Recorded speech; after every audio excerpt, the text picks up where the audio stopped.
اي هناك ايضا خليهن اي خلوهن بالمكتبه لانه احنا المكتبه بدها تتحرك اليوم ايضا. انا جيت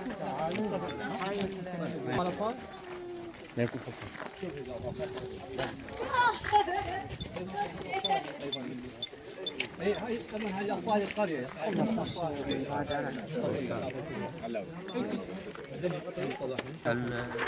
اليوم يسرنا أن نلتقي في هذا الملتقى الرائع، المركز الثقافي والاجتماعي لقرية البناغ، بدعوة كريمة من الأخ كاظم حسون.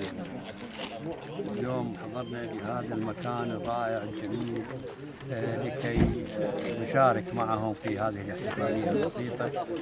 احنا كمجموعة ملتقى الألوان الثقافية جينا من بغداد حتى نشارك هاي الفرحة، فرحة الأطفال يجلسون، فرحتهم. كذلك احنا عندنا مشروع للصم وشريحة الصم والبكم، ذوي احتياجات خاصة ويحتاجون دعمنا بكل ما نملك. اليوم المهرجان خل اسميه مهرجان وهو لقاء، خل اسميه مهرجان. اليوم المهرجان ما طابع عدة، ليس طابع مهرجان شعري وانما طابع مهرجان رسوم اطفال، حضور من التربويين، حضور من الشعراء الشعبيين والفصحى. معناه هذا هو مهرجان كرنفالي للاحتفال بهذه الشريحة الرائعة من اولادنا وابنائنا ذوي الاحتياجات الخاصة. أنا مسرور جدا بهذا جبت معايا مجموعة من الشعراء كوني رئيس ملتقى الألوان الثقافي. سرنا أن نحضر وإحنا مسرورين بهذه الدعوة الكريمة. اليوم إن شاء الله ستسمعون شعر سواء كان شعر شعبي أو شعر بالفصحى، وياي مجموعة شعراء ممتازين حتى دعم لهذا المشروع، لهذا المركز الثقافي والاجتماعي. النواة البذرة الطيبة، البذرة اللي نتمنى أن تحذو حذو هذه البذرة بقية القرى وبقية الأقضية والنواحي، لأنه لتوسيع الرقعة الثقافية في البلد، لتوسيع المجال الإعلامي في هذه المناطق، لتوعية الآخرين الناس الموجودين في هذه القرى والنواحي والأقضية أنه الثقافة لا زالت بخير، المشاريع الإنسانية لا زالت بخير. وأتمناكم موفقية بهذا المسعى، وأتمنى للقائمين على هذا المشروع كل خير. شكرا.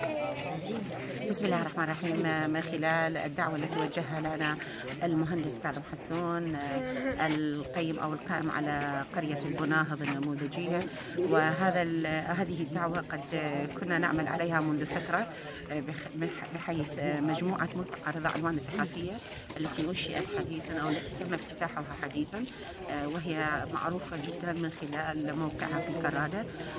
الاسم أصيل قديم جدا في الكرادة، وقد ارتأينا أن تكون نشاطاتنا متواردة من خلال هذا الاسم. هذه الدعوة كانت مواتية لمهرجان الطفولة أو خاص بالطفل العراقي وكيفية دعمنا للطفل العراقي. كوننا الشعراء ومجموعة الشعراء مجموعة ملتقى رضا ألوان الثقافية، وقد انتخبنا النخبة المميزة من الشعراء بهذه المجموعة لكي تأتي في هذه الرحلة وتؤدي الوصلة الشعرية أو الأمسية الشعرية التي سوف تكون تتغنى بانتصارات الحشد الشعبي والجيش العراقي وكيفية.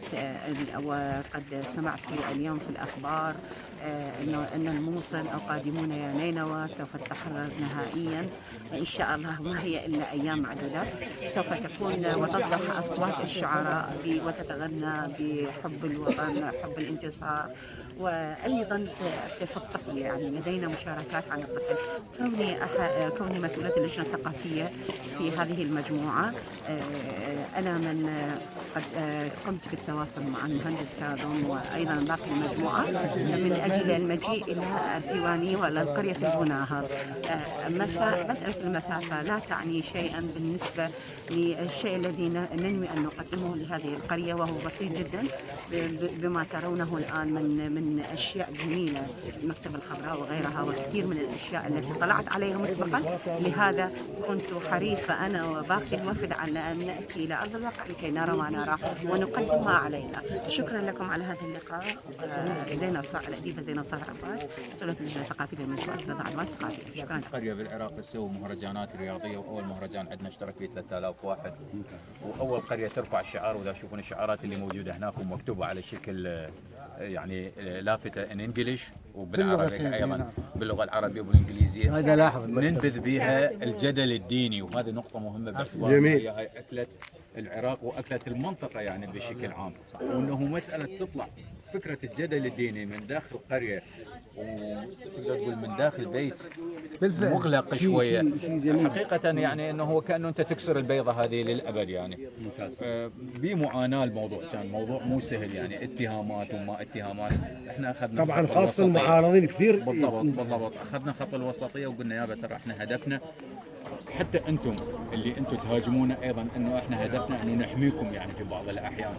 بالفعل فعلا السياسي وما جدل السياسي. احنا اول قريه بهذا المكان المضيف اللي هو يعتبر مكان مقدس للقبيله يعني، نقيم مهرجانات سينمائيه وتعرض بها افلام على مستوى عالي جدا ويعرف بها الاستاذ هنا يعني، ولا هو ما حضر يعني. استاذ كاظم بس عادي اسال سؤال. نعم. تحمل الجانب الموسيقي، لان عندي فرقه موسيقيه على اساس اجيب هويه انا بس شوي اخرت مراعاه الظروف. انا اعتقد نتحمل بعد سفر. لانه حتى فرقة ما على أساس تتوجه جيبوها بس انا اتحمل في اي وقت يعني بالنسبه لي، لا، انا اتحمل حتى يوم الطبق. ظرف القريه انا احكي اكيد ظرف القريه. بس خاف لا توجه الاتهامات لا الي عندي يعني. فرقه موسيقيه تقريبا 20 شخص. فكرت اجيبها بس بعدين قلت القريه